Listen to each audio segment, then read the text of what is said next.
Flavors formed via fermentation.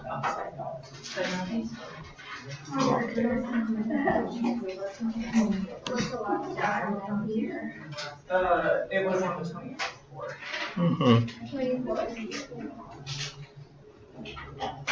Okay, this was the 1 week ago. Is it these? Yeah. Okay, maybe better than last slide.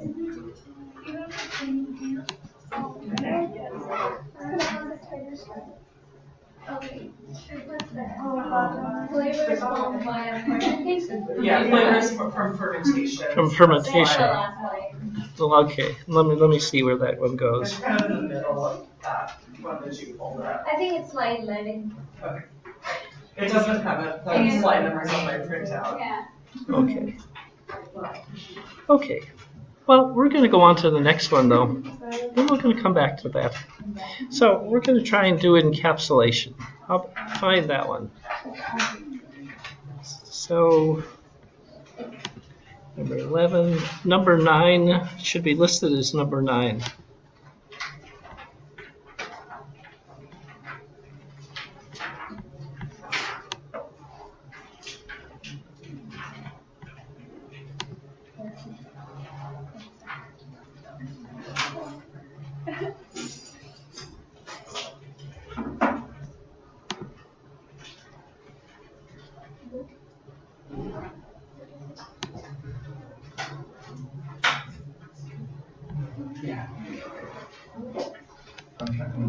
Thank you. So now we both good. Savannah usually is cool.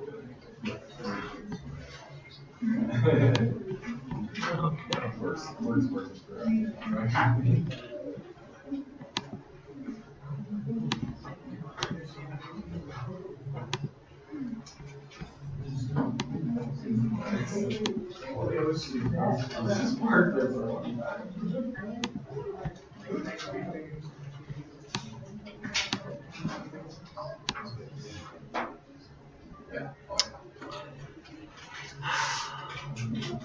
Okay. We're going to go with Plan B.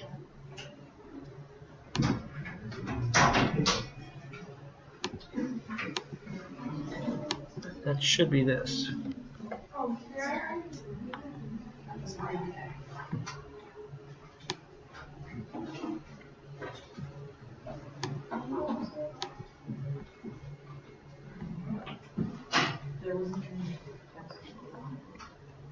Where's Katie when you need her?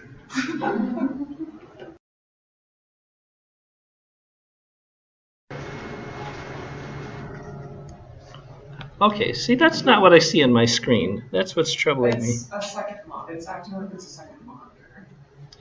Ah, if I change the monitor display.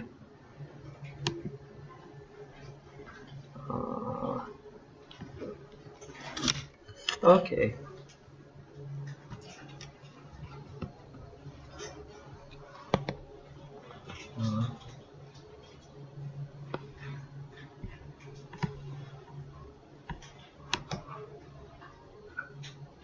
There you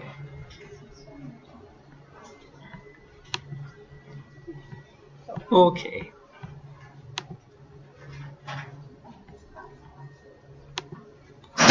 Now we'll get there. And, okay.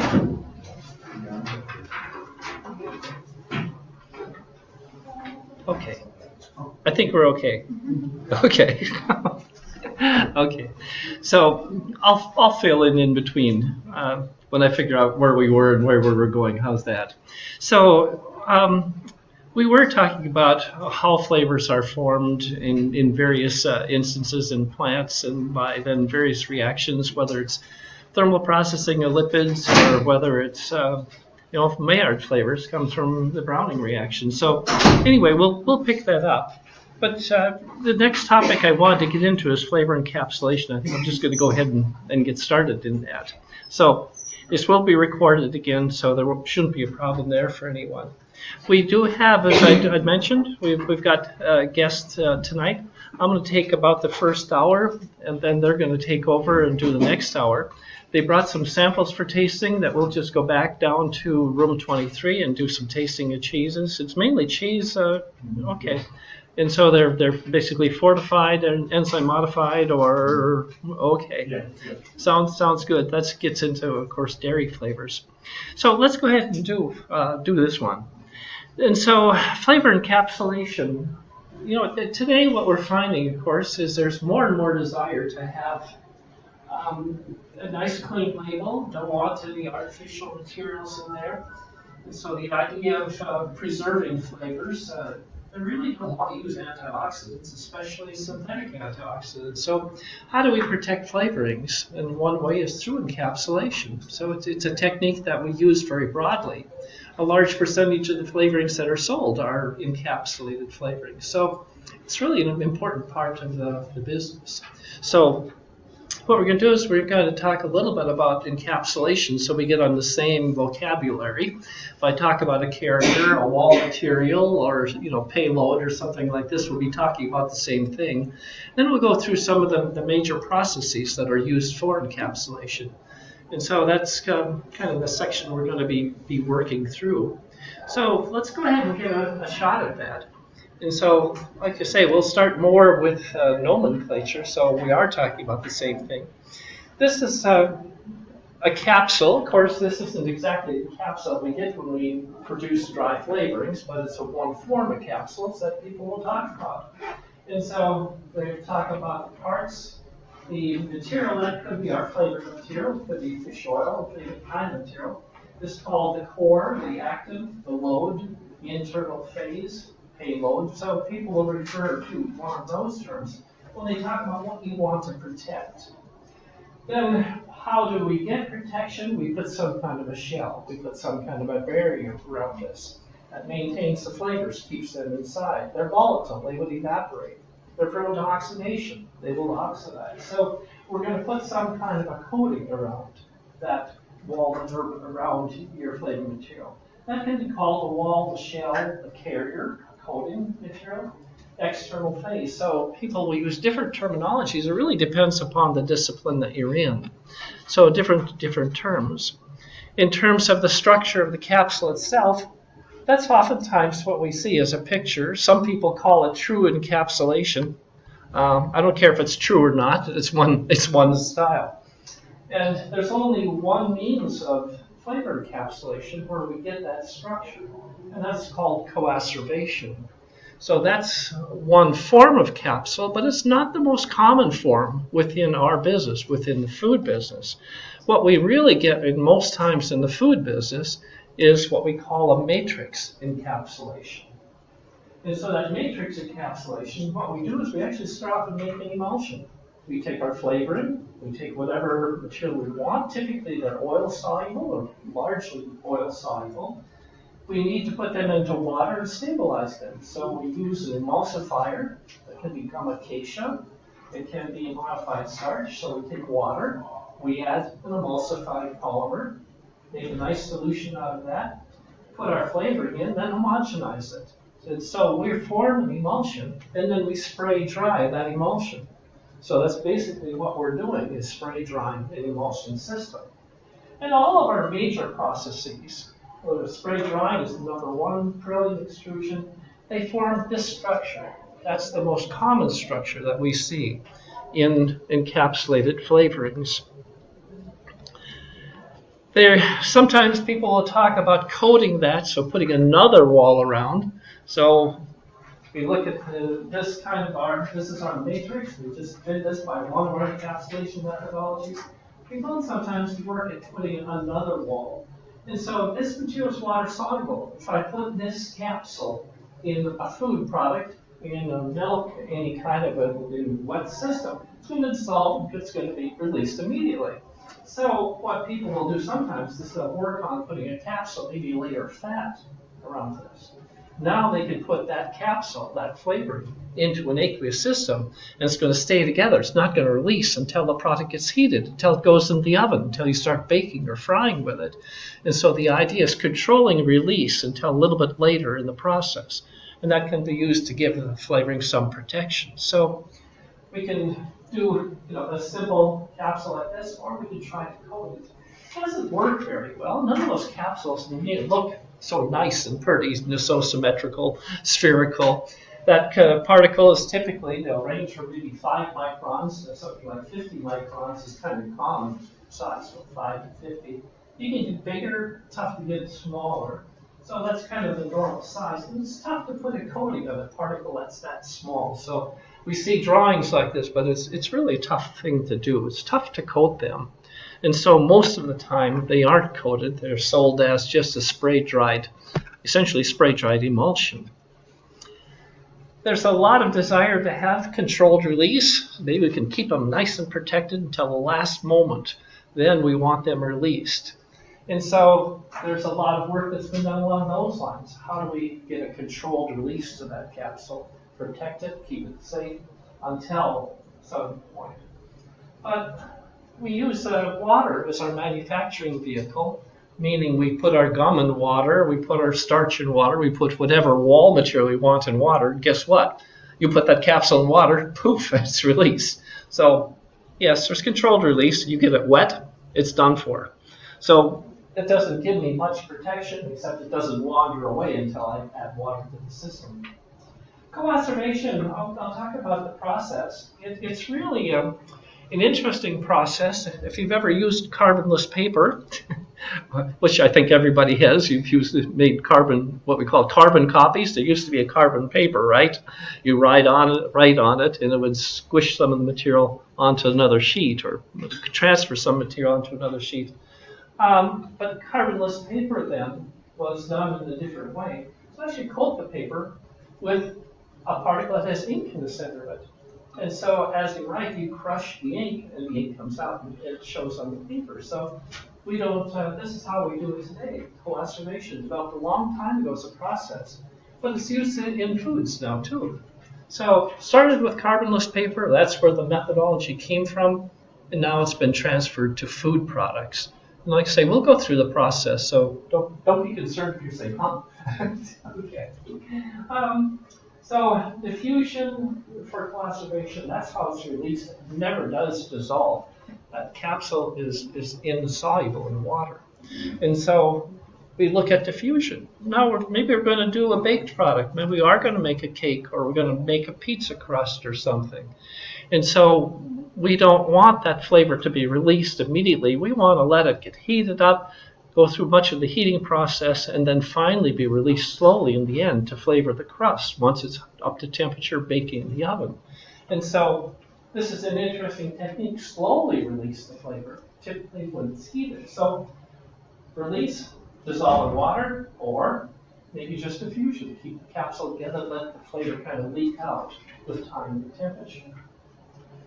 The idea of fat or wax coating, like I say, just doesn't really work for us very well in this business.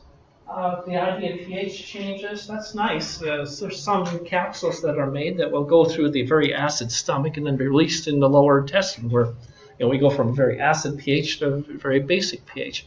We don't do that for flavorings. We got capsules that'll do that, but we don't do it for flavorings. And so there's different mechanisms being released by enzymes, osmotic pressure. But I'm afraid that our business, really, water is the number one. When it gets wet, it's going to release its flavor. So these other ones are nice, but they really don't have enough application. And some of it's cost prohibitive as well. So if we look at the processes, so those are kind of the capsules, the structure of the capsules that we look at. A little bit about how we put them in this capsule, they do come out, and typically through adding water. And so these are some of the processes that might be used now in the flavor company to put a flavor inside of a capsule. We'll go through each of these. Well, we won't go through all of them. We'll go through many of them. How's that? And talk a little about each of the methodologies, from extrusion, spray drying, and so on down the line. So potentially this is what we could be using. But like I say, I'm going to hit up the major ones, probably the 5 or 6 major ones. So we're going to talk about materials first. What are the materials that we use to form capsules? Then talk about the processes that are used to form capsules. So start with materials, talk about them, then talk about the processes. They're really going to make it very short. Advantages and disadvantages. Why do we use that type of encapsule? Okay, how does it work? Controlled release environment, and we'll talk a little bit about that, but we'll also talk about analysis. So you're buying a powder, you're buying a flavor, okay, but how do you analyze it? How do you know what you're getting? So that'll be part of the presentation as well. So in terms of materials, our major materials, most of the time when we buy encapsulated flavor, work with encapsulated flavor, major materials are gum acacias. I say gum acacias plural. There's many different types of gum acacia. They can be a modified starch, and they're modified so that they're emulsifiers. You take, starch, is it hydrophilic? Is it lipophilic? Okay. We want both of those properties on an emulsifier, don't we? We want a hydrophilic end and a lipophilic end, so we can make emulsions, hold emulsions together. Starches really are water soluble. So if we add a hydrophobic group to that starch, we add an 8-carbon chain, hydrocarbon chain onto our starch. So now our starch has this hydrophobic tail and starch, water-loving into it. So good emulsifier. And also we use a lot of starch hydrolysates, basically maltodextrins, corn syrup solids. So those are the big volume products: gum acacia, modified starch, or starch hydrolysates. These materials are emulsifiers. That's going to be important to us a little bit. This material is not an emulsifier. So, major materials. If you look in some other areas, you look through the literature, you'll find all kinds of materials that are potentially used. Gelatin gets used a little bit for coagulation.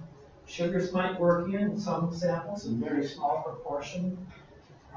Fats, that's another type of encapsulation. You might use a fat. So there's several other materials, but they're minor. They're small players in the game. And so the emulsifying materials, what are they needed for? They're needed because we want to make an emulsion. Like I say, our materials, we're going to make an emulsion. We're going to spray drying emulsion for them. So, like, say, emulsifying materials, we use aqueous phase. We dissolve our material in water. Then we're going to put the water-insoluble material into that water, into a gum acacia modified starch, and make our emulsion, and then dry that emulsion. So, like I say, we'll see that process in more detail. I couldn't add on to that, so here are our polysaccharides, or gum acacia modified starch. And here are our proteins, and we do see proteins being used sometimes. Right now, there's more publications, scientific publications on proteins. Let's maybe use some nice, cheap modified starch. Not modified starch, there's a cheap hydrolyzed starch. Well, we need an emulsifier, so let's look at some of these materials. Pea protein is going to cure the world, right? It's going to save the world. I'll at least get 4 or 5 cheers for that one, I think, in the group. Member of the protein group. So we find a lot of papers on them, but I'll show you a little bit later the problem that you run in with proteins. And it's basically going to be that flavors are extremely reactive, chemically reactive, and they react with protein. If you react with the protein, there goes your flavor.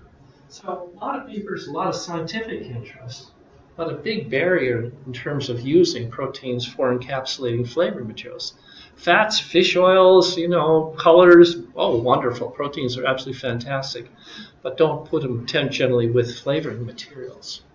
So looking at these materials in a little more detail, gum acacia, our emulsifying polymer. 2 varieties, Acacia senegal and Acacia sayal. So those are the 2 big, I think call them species or types of gum acacia. Range in molecular weights. They are polysaccharides made up of these monomers. The senegal has a glycoprotein that's at about 2 or 3%. So again, would this be an emulsifier? Well, these emulsifiers are the water-loving sugars. but we got a little bit of protein here. That protein's attached to those polymers. So we have our fat-loving, water-loving groups together on the polymer. And so these are the kind of what the gum acacia is. There's a glycoprotein. There's been a lot of effort put into characterizing gum acacia. For many years, that was the only material we had to form a nice encapsulated medium for our flavorings. And so there's been a lot of work trying to study the gum acacia and say, what is it? Where does it come from? What's its structure? Can we modify that structure to make it more functional? And so again, we can find different literature on approximate size, 250 kilodaltons. It's a large molecule. Gum acacia is a very large molecule. And again, you'll find more structure to it. This is the Acacia senegal. It's grown primarily through Africa. I got this central, but North Africa, not North, let's say Central Africa. And this is a tree. It's typically, there's farming done, but again, a lot of it's harvested just kind of by the locals. And that tree, you would have to come out and injure the tree. You would injure that tree here. It's going to protect the injury. And so it exudes this gum. And so this gum is keeping insects and things from attacking or killing the tree. But when you want this material, like I say, you've got to go out and do this in every tree and every spot you want. And so it's an interesting challenge to get out and do these things. The Acacia Sayal, so this is, okay, so Sayal is the other gum. And for that one, the tree, for some reason, just exudes them anyway. I think it's looking ahead, right? Maybe I'm going to be attacked by insects. I better put some sticky stuff out, like fly traps, right? So the Sayal, these things, they're called tears. The tree is tearing. So these tears form naturally in the Sayal, but not the Senegal. So there are two different types of gum, and they really are different in terms of their properties. At one time, you could buy these tears, and you could grind them up and solubilize them and so on. But you find that this was not found under the best conditions. There'd be sticks in there, stones in there, twigs, whatever you'd find. Growing conditions weren't looked after very well. It was by locals that made a living by going out and doing this and selling these materials. And now, virtually all of the gum that you can find has been solubilized, so some manufacturer takes that material in, dissolves it in water, filters it, cleans it up, pasteurizes it, and now you get this nice, free-flowing material. So this gum, and that's what we use today, is buying nice cleaned gum.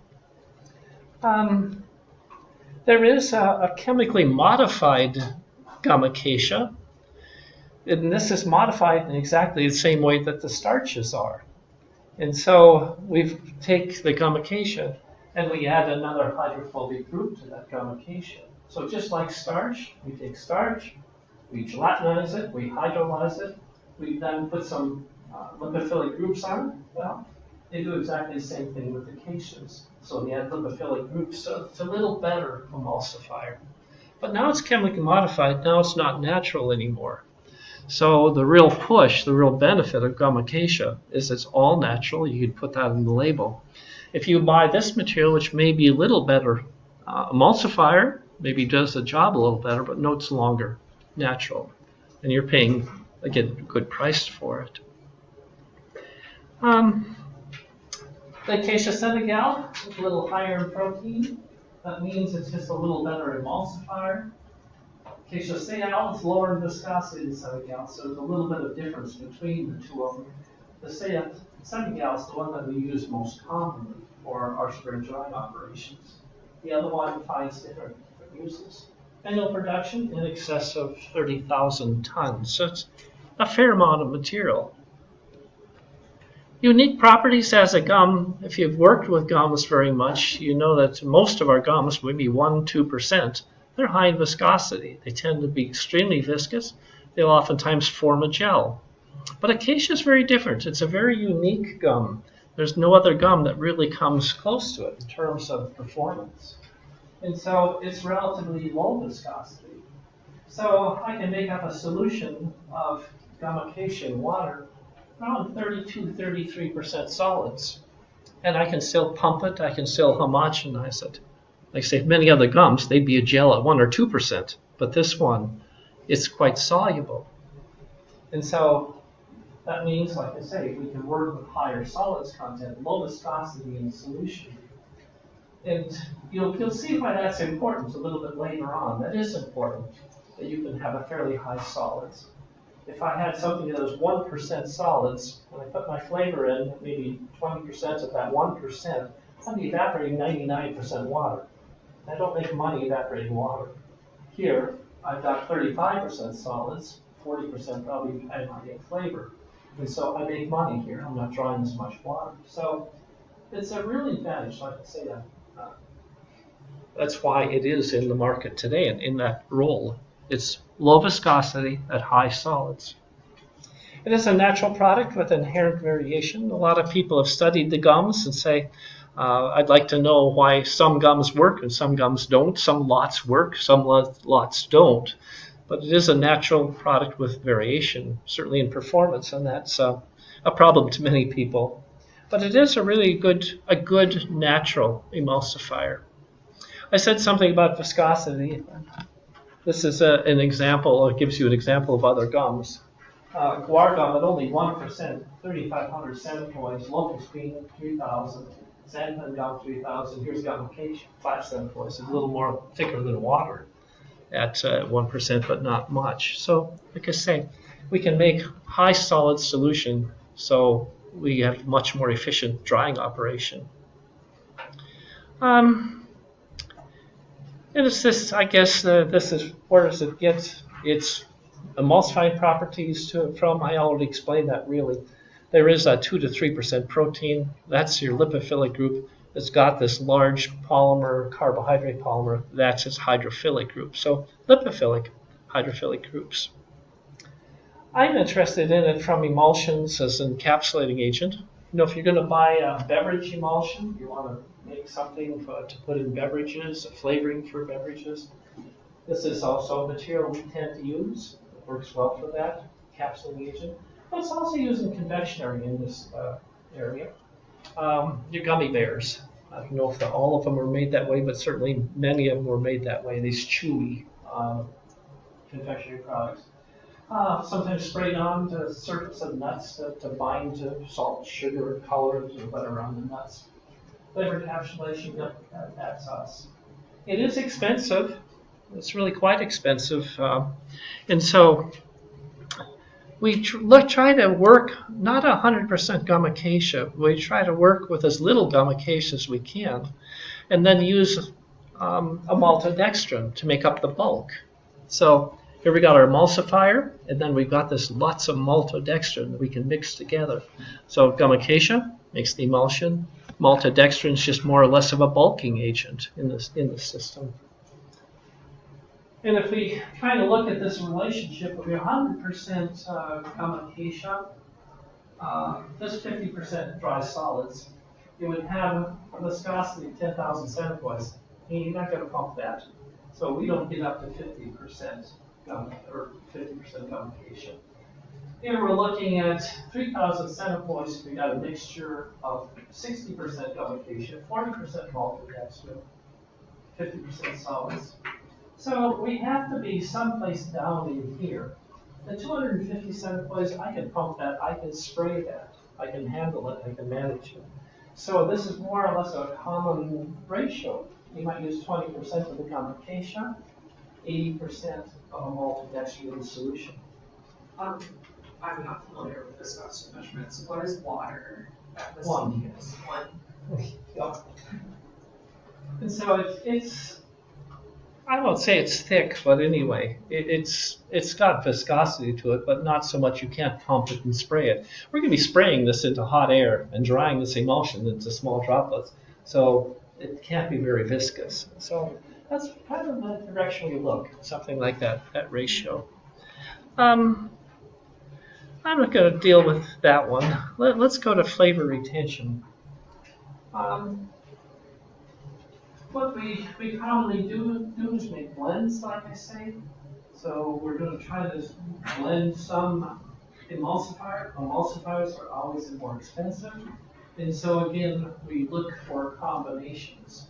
What I was just showing before is a combination of gum acacia, but we can also make combinations of modifying starches. And this modified starch has a commercial name of Enlock. So that's a starch. I don't remember what starch it happens to be, but it's a hydrolyzed starch. They've added this hydrophobic group onto it. So, okay. Now, you could, again, just like gum acacia, you could use 100% Enlock, but that's going to be dear. So why don't I put in some nice cheap maltodextrin? But what should I use? Should I use pure Enlock? Well, no, we don't want to do that. How about 50-50? So 1 part of Enlock, 1 part of maltodextrin. How about 1 part of Enlock, 3 parts maltodextrin, or 1 to 5? This is where we want to be in that area. And the question kind of is, does it hurt us in terms of particles and formation of the particles? Would we be better off using 100% Enlock? And one of our criteria is flavor retention. You know, if you think about it, we're going to be putting flavorings through a spray dryer. The spray dryer probably has a temperature, that air going through, about 180 degrees. And you think about 180 degrees, and that's degrees centigrade. That's on the warm side, you know, where your flavors evaporate. And so that's always an issue that you look at. You're spraying this solution into a hot air, a hot environment. And so you're concerned, will they be retained? It's rather interesting that they are retained reasonably well. If you think about ethyl propionate, it's a small molecule. It's a very, very volatile molecule. And if I go ahead and put this into a mixture of Enlock and some of the other maltodextrin there, what kind of retention do I get? Do I retain all of my ethyl propionate when I spray it with hot air? No. But it's rather interesting that your retention is pretty good. You never think you're going to retain 70% of ethyl propionate. It's so volatile, but you do. You trap it inside. And you look at some other flavoring materials. You really get good retention. And it didn't hurt you. You paid dearly for 100% Enlock in each case. And it's marginally, in some cases, it's no better at all than using some blends. So you really always do look for blends. Yes, sir. What's the difference between the 1-to-0 ratio and the log? Okay. Isn't that the Would maltodextrin? 100% maltodextrin. Yeah. So it's like 1-0 and There we then go. Enlock is 0-1. Yeah, it's probably presented backwards, or yeah. So yeah, so that would be 100% the other direction. Okay, so it's maltodextrin. Yeah. And so again, you see the retentions, but the point is that you can do blends, and you can do blends that doesn't hurt you in any way. So don't go for the expensive carrier. make a blend of it. The other question that you've got, okay, can I retain the flavor? Can I protect that flavor? Protect it against oxidation. And so we've always looked at orange oil as our model. And so we'll make an emulsion of whatever kind of carrier system we want. And then we'll go ahead and spray dry it and then put it into storage. And then monitor oxidation over time. So is our material retained? Is it protected? Is what we look for. The last slide says we really do a good job of retaining that flavor during spray drying, even with blends. What happens if we go ahead and start looking at blends? Do they oxidize? Anytime this axis goes up, it's bad. Okay, that's measuring oxidation. And so here's our Enlock right here. The orange oil oxidizes. The orange oil doesn't give us any protection by the Enlock. Here's where we start putting in our maltodextrins. All of them are really quite stable over time. So we save money, we get good retention, and we protect our material by putting this cheap maltodextrin into the system. It really makes sense. If very few companies use pure emulsifiers, it's just too expensive and doesn't perform any better. So like I say, we work with blends. Gum acacia is really natural in all markets. It really works well in combinations. It gives us good retention. It can give us good stability to oxidation in the end. And it really dries well. You know, it doesn't, when you're spraying this into hot air, it doesn't stick on the walls and build up, or it actually runs through a dryer really nicely. So it's easy to process. It's easy to handle in that way. The disadvantage of it is expensive. And I've told you how low in viscosity it is and how wonderful. Now I'm going to criticize it for being high viscosity because I would love it had no viscosity. I don't know how we're going to manage that. You know, I'm up at maybe 50% solids. I've still got 50% water. If that had just a little lower viscosity, I could go to maybe 60% solids or 70% water. So I'd like to see even less viscous than it is, but it's still a really good material. And it is low in viscosity for its competing products. So it is expensive and it performs well. It doesn't perform quite as well as the modified starch. Modified starch was designed by a company. It was designed by a company to suit a purpose. You know, we need an emulsifier, we need something that retains flavors, we need something that does perform in storage. And so food starches, they were designed for this. We designed them to perform modified. Gum acacia, we happened to find something in nature that works for us. So there's a comparison. One nature provided, not for us, but it just happens to work. Then we got something we made or man made. And it's tough to compete with the one that's been designed just for this purpose. And that gets us into the modified starches. So this is our starch. And we should have a bond coming up here someplace. How about in here someplace? And so we're putting this nice lipophilic group onto our starch. So again, here's our combined lipophilic, hydrophilic material, our emulsifier. The process is starting off with starch. It can be any number of different starches. They're all a little different. Starch slurry, you make that reaction with N-octanyl succinate anhydride. So this is what we put in. It makes the esterification. Wash it and dry it, and that's our product. This is kind of showing a little bit where this N-octanyl group attaches onto our starch molecule. So it can be there. So like I say, tailor-made, exactly tailor-made for what we want to do. The Food and Drug Administration limits us to 3% substitution. We've got lots of places we could put this group on, but we can only do 3% of the groups. So we can't just arbitrarily put emulsifying groups all over the starch. So it's limited to 3% octyl succinate anhydride. And actually, this probably wouldn't have been admitted. At least I think it would have. People would have thought a little bit more about it. But many years ago, it seems as though there was a real disaster. The gum acacia started to be really tight in supply. And so there was a matter that you couldn't make Pepsi-Cola and Coca-Cola and other beverages without something. And so the government said, okay, I guess we'll allow this. I question whether they'd allow it today. But if we run in the risk of giving up our colas and our beverages in the United States, we get in trouble. A little bit of tongue-in-cheek with that, okay? But it's certainly, a shortage of this material that's used very broadly in the beverage industry. Put a lot of pressure on the Food and Drug Administration to permit it. And so it is permitted today, but with that restriction, only 3% substitution.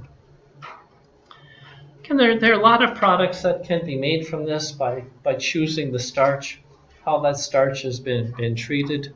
And so typically they go the full level of substitution. They generally go for that 3%. But again, that basic starch is what you can deal a lot with and make different products. I'm not sure who is in the business these days. And National Starch isn't National Starch. I guess I should have given some thought to that before I put the slide up. So this is a product that's made by Ingredion. So Ingredion used to be National Starch. And they're probably one of the biggest players in the flavor industry, supplier in the flavor industry. So they make a product called Hi-Cap, make a product called Capsule, They make Enlock. Oh gosh. Any other names you want to throw out there? Well, the ingredient bought out Penford, which is a kid starch, then he bought out Comtech. Right. And they also bought out TIC Gums. So they're kind of the, Under ingredient. yeah, so they're kind of a supplier of all of things that but there are other companies too that make these modified starches, but Ingredion is one of the biggest players in that marketplace. This is a little bit of data from the company. This is where they were looking at lemon oil, so lemon flavoring. And they made a solution. Gum acacia, gum arabic, they're the same thing. I don't know why. I tend to use gum acacia. Maybe gum arabic's more common in the US as a name. But if you see gum arabic or gum acacia, they're the same thing. So let's say we make up a solution in water, 30% of gum arabic. You add 30 parts of lemon oil to that, so we're going to get a 30% load on that. Do a homogenization. They found a particle size a little less than 3 microns. Very little surface oil. It was a nice powder. Then they compared that to just a typical maltodextrin. Then they could go up higher in solids. They can go from 30 to 40 because the maltodextrin doesn't have much viscosity. They put the same amount of oil into the system and homogenized it, but it's not an emulsifier. So the oil floats up to the top very quickly. And then they're demonstrating their starch, which also is fairly low in viscosity. And so they could go up to 40% solids, have the same amount of oil in, homogenized, and got this. So this separated overnight. This had some separation, and this didn't give any separation. It formed a very stable emulsion. It's designed for it, like you say. It's kind of tough to compete otherwise. And this is looking at some of the idea of retention. Are things retained during the drying process? I say you spray them into hot air, and this gives some data on the amount of flavor lost. Just look at one column. Of that lemon oil, 5.9% was lost during the drying process, evaporated into the air. If we look at conventional maltodextrin, you lost 23%, almost 24% of your flavor evaporated into the air. And then you look at your modified starch, 0.3% was lost. So again, retains flavor very well and forms very good emulsions. One of the things that's plagued that product historically and doesn't really anymore, they found a solution to it. But one of the problems was, now this is again, here we got oxidation taking place. And so if you take orange oil, and that's what this material is, so they used modified starch for encapsulation. That was capsule at the time. You look at 2 other gum acacias, so put a little bit of this orange oil into gum acacia, or put it into another gum acacia, or put it into a maltodextrin, spray dry. Then you put it into storage shelf life and say, does it oxidize? And what you'll find here, rather rapid, what happened? The material oxidized. So in capsule, this one product from Ingredion, it oxidized very quickly. And they haven't changed that formula. It still does oxidize, but they've offered a new product, one that's better designed to protect against oxidation. So this is the modified starch capsule, offered almost no protection against oxidation. Here's one gum acacia that oxidized fairly rapidly. Here's another gum acacia, now here, so very stable. And here's our maltodextrin sample. So maltodextrin protected very well. A gum acacia, one gum acacia would do really well, another one didn't. That gets into natural variation in the gums. So there's another slide that shows now the newer version, how's that, of these modified starches. And so this comes about again from the Ingredion. And so here was their standard one. This is the capsule. Yep, it's oxidizing. And here's now an enzyme modified product. that they turn into an emulsifying starch. They still make this derivative of it. But they found ways to go ahead and manage that. So they now make a product called HiCap. It's a really good performer in terms of protecting material. So good emulsifier and a good performer for stopping oxidation, limiting oxidation. What are the kind of the good points of modified starches? They really are good emulsifiers. They dry beautifully well. They go through a spray dryer, nice clean dryer. You can run all day, all night. It simply does really well. And it retains flavors very well. So it's a good material. It's a very, very good material. Unless you want a natural label on your product, then you're in trouble. And so that's one of the things that really differentiates and why people use as much gum acacia as they do for labeling purposes. What's its disadvantages? Well, it is expensive, just like the gum acacias. I'm sorry. Both gum acacias and the starch are fairly expensive. Compared to this nice cheap filler we use, we still have to use these materials, and we do pay for them. Historically, there's a problem with oxidation. I think that's been managed really well. So again, cost, okay, we pay for it, and it's not natural, never will be natural. There's a problem too with it foaming, is that it foams fairly readily when you put it into water, try and disperse it, you get it mixed.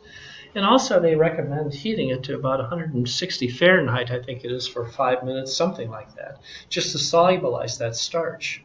And you don't do that for the gum acacia. You simply add water to gum acacia and hydrate it. So a little bit of a disadvantage, foaming, and the idea of having to heat treat this or solubilize the material. Other material, I've talked about maltodextrins. They're no emulsifier. They won't work very well for us if we have lipophilic flavors. And so what are maltodextrins? They're simply starch hydrolysates. It can be produced by acid, enzyme, or combinations of that. So they're traditionally our bulking material, our cheap bulking material. So let's use only the modified starch we need, or only the gum acacia we need to make our emulsion, and then use the rest of our starch hydrolysates.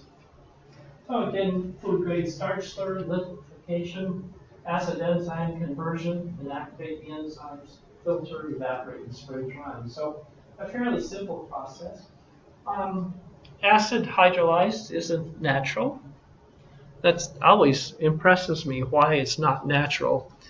If you're looking for hydrolyzed vegetable proteins, you ever heard of HVPs? Hydrolyzed plant proteins, hydrolyzed vegetable proteins. They're hydrolyzed in fairly strong acid at much more rigorous temperatures and times than these are. These are very gently hydrolyzed. But when you look at the HVPs and so on, they're really given a high treatment with acid. And they're natural. So you got something that is treated really harshly, that's natural. You got something that's gently treated that's not natural. Do you guys have any insights on why it goes that way? I think it's whoever paid to have the lobbyist. Okay. It was established by a lobbyist who was just in the right place at the right time with the right amount of whatever. Okay. Well, that's like a nano color is considered natural. If you think about how it's made, though, you take a nano bean and sodium hydroxide first. But that's natural. Yeah. That's kind of strange, isn't it? And we can't. It's a person's perspective of what's natural and what's not. That gets you into a long discussion too. Yeah. Anyway, what are maltodextrins? Non-sweet, nutritive saccharide polymers, D-glucose units, alpha-1,4 bonds. And a maltodextrin has this degree of hydrolysis. How much is it chopped up? Degree of hydrolysis. It gives us a DE of 20 or less. If it's been hydrolyzed more, it gets sweet. You get corn syrup solids, right? So it's maltodextrins only chopped up a bit, and then it's been chopped up more, so it's sweet. That's a corn syrup solid. And so that's our measure, actually, is equivalent of how much hydrolysis is done of that starch. So, okay, here's the definition of corn syrup solids. It's 20 or greater in dextrose equivalent. And you can find out what's the composition of degree of polymerization. Is it been hydrolyzed all the way down to glucose or maltose, maltotriose, and so on? What percentage of each of these do you find? The 5E, 10, 15, or 20 material. So again, you can get an idea of how much these are hydrolyzed if you have an interest. That's just another way of looking at degree of hydrolysis. How much is hydrolyzed and what kind of sugars do you get in the process? Viscosity is inversely related to dextrose equivalent. The more this is chopped up, the lower the viscosity. The less that starch is chopped up, the higher the viscosity. And this kind of gives you an idea. So let's say the gummification down here. At 35% solids, gummification and water, you'll have viscosity about 400 centipoise. That's too thick for us. For us, we can operate someplace in here. And so it's interesting. That's only about 30% solid. So going from 35 down to 30 gets us in the range that we can work. If we start chopping, well, I should say, if we start looking at starches then that have been chopped up a bit, the 10D maltodextrin will get almost, well, right around 50% solids in water. We're up around 400 centipoise. And as you start chopping it up more, you find that viscosity drops off as you get the starch chopped up to a greater extent. And that's what we like to work with. We really like to work with something that's in this range out in here, simply because it is low in viscosity. Like I say, we don't have to put as much water in that we have to remove afterwards. So we're pretty happy to see those things. There is something that we have to think about, though, and this is a slide that just goes through and looks at when do these things start caking. You know, starch really doesn't cake, but we get some corn syrups, they will cake. They'll form a solid rock in shipping. They pick up moisture.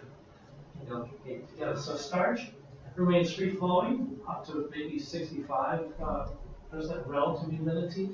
But look at those now, and how long does that stay as a nice free-flowing material? This is now 20 DE, and I think that's a 36 DE, so it's down here.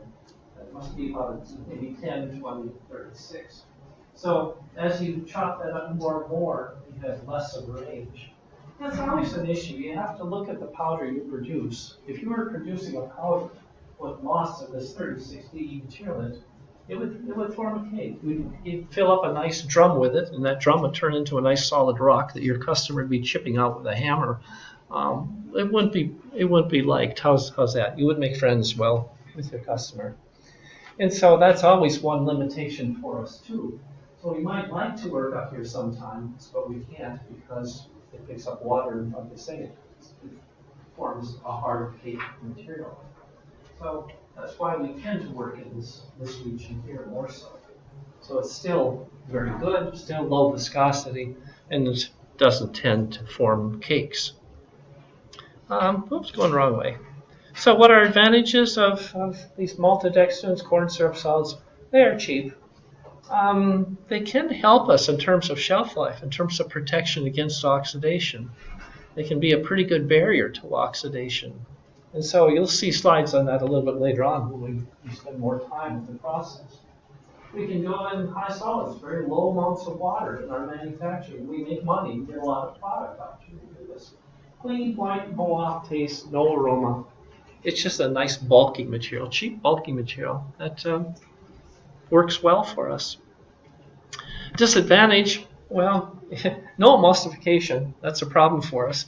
If we make water-soluble flavors, if all we have are water-soluble components, we don't need emulsifying material. So if we have just water-soluble materials, we would just do maltodextrin, believe me. But if most of our flavors are oil-soluble, so we need emulsification. The high DE materials, they cake, and they're also sticky in the dryer. So we don't tend to use them pure, at least the high DE products. We don't tend to use them pure. We tend to use them in blends, and that gives us some advantages.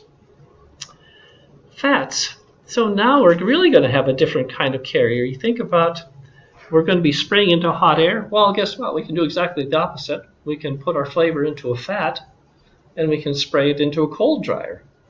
And that's exactly what Vidi was doing last Saturday all day, and I don't know how much longer he went than that. But anyway, a company wanted to put a flavor in a fat. It's ultimately going to be used in a burger, a plant burger. Okay, and so the idea of putting the flavor in the fat, then it goes into the plant burger, and as you heat that up, it melts and the flavor is released and it gets spread throughout the product. So it's quite a different process. We haven't done much with that, but it's called, another term for it is prilling. That comes from making lead shots a long time ago, where you melted lead and sprayed it, and it was used in ammunition or for hunting and so on. I like the word spray chilling better. So make a molten mass of oil and spray it into a cold dryer, and it solidifies. And we got a cold powdered fat with flavor stuck in it. So they typically have to use hydrogenated fats, hydrogenated vegetable oils, I guess most commonly. You'd like to see a fairly high melting point. If that melting point is 60 or less, you're getting into a problem area, because you may be shipping this someplace and it may get fairly warm in a warehouse. Is it going to get up to 60? You hope not. That's hot. But it starts getting still and a little soft, and that fat powder starts becoming a fat mess. And so you really want to use high L fats when you try to ship them to any place. So typically using a high L. If they're hydrogenated too, they're not going to oxidize. So basically you're looking at hydrogenated lipids that tend to be used. There are some problems with this whole thing. Fat is not a barrier to oxygen. So oxygen can penetrate this particle. If you put your flavor in there to protect it from oxygen, it isn't going to be protected. And by the way, flavors are soluble in fat, so it isn't much of a barrier to it moving out either over time. So if it sits in that plant burger very long, it's going to start finding its way out, diffuse through the fat, diffuse through the rest of the burger. If you didn't want that to happen, well, then you're in tough luck, because there isn't a barrier to that fat, to the flavor being lost. So it finds some applications, and as I mentioned one. But it's not a mainline product for the most part. It's fairly limited in use. Gelatins and other proteins. Gelatins are used in coacervation. That's what the carbonless paper was at one time. So a gelatin gummicacia mix is what it was.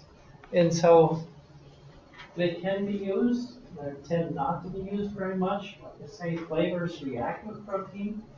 Proteins may be used to encapsulate fats. But anyway, we'll talk about that a little bit later on. But again, I don't look at them for encapsulating flavoring materials. It's very limited in what you can do there. So looking at coacervation, why do we use what we do, a gummicacia and a gelatin? There aren't many choices for positively charged food polymers. What I want for coacervation, I'm going to use a negatively charged food polymer, positively charged food polymer. I'm going to set it up so they come together and form an internet, a web, how's that, or a net around your flavoring material. And so we really need a positively charged food polymer for that. Can you think of anyone?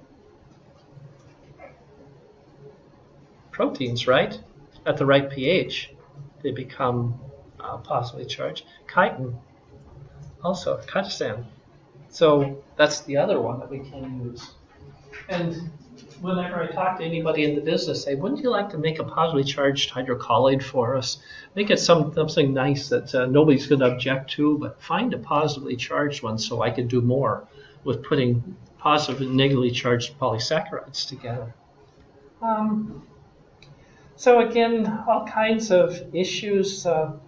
We look at using proteins, using gelatin, for example.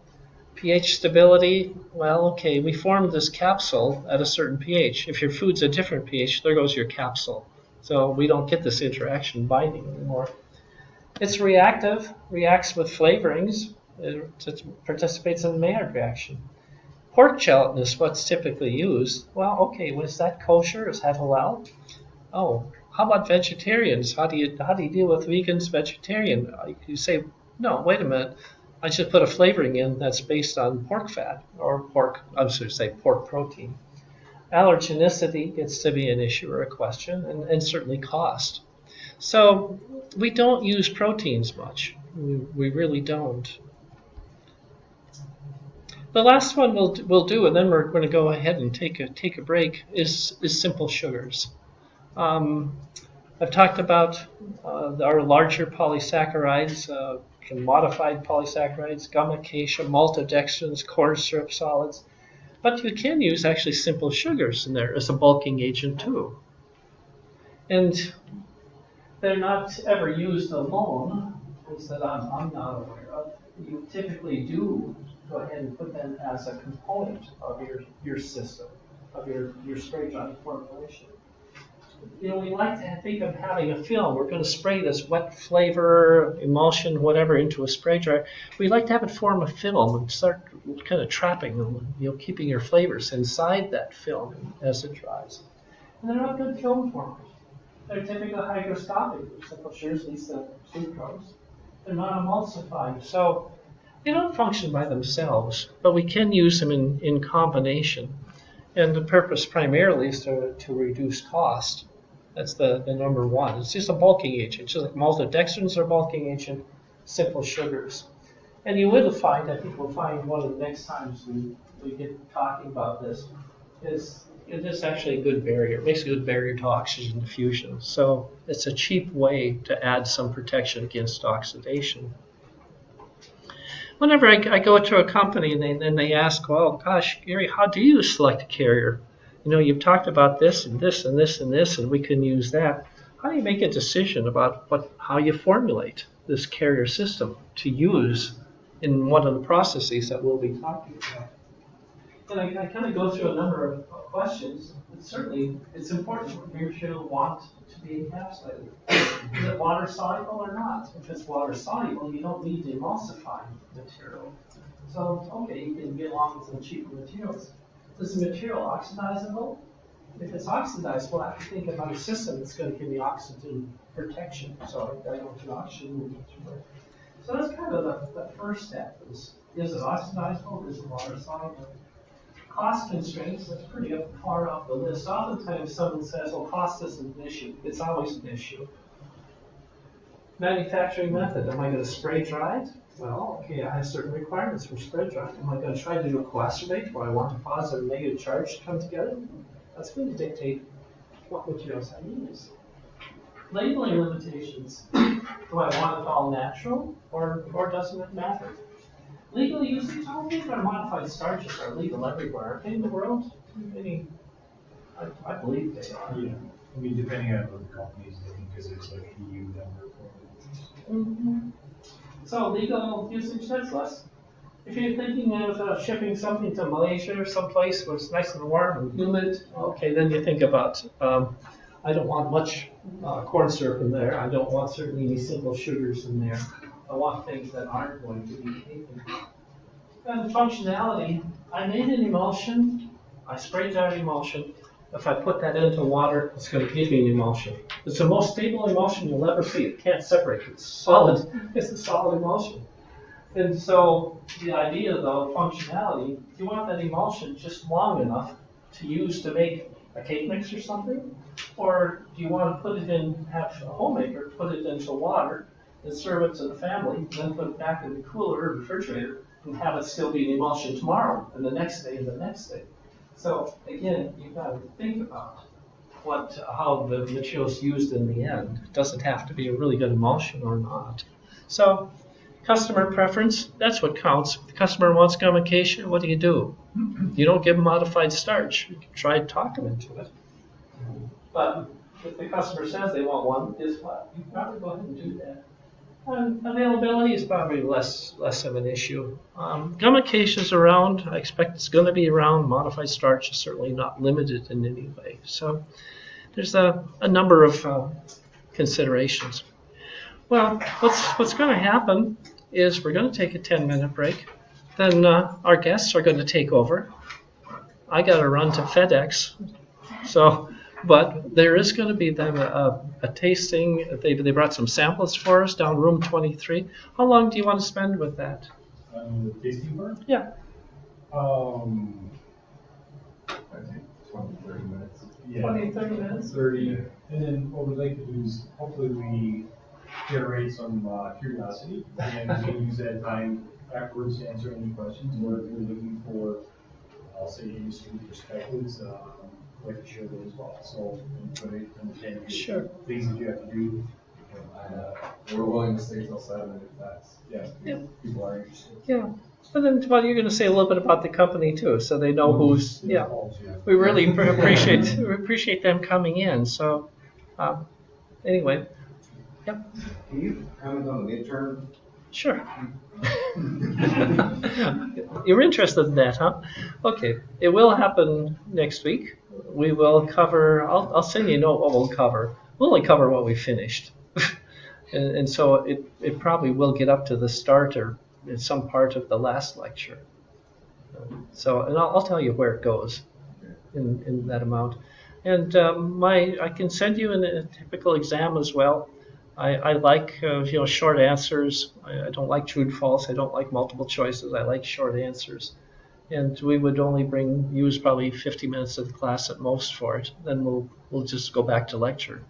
So that's kind of how it'll go. And like I say, I'll send you an example of that, and tell you how far it covers. Okay, so and the first lectures are on YouTube. I hope you found them on YouTube. And so they're there. But was there another question, or was that the same thing? Okay, good. Well, do you want to use a computer? Do you? Okay, sure. So let's go ahead and take that break.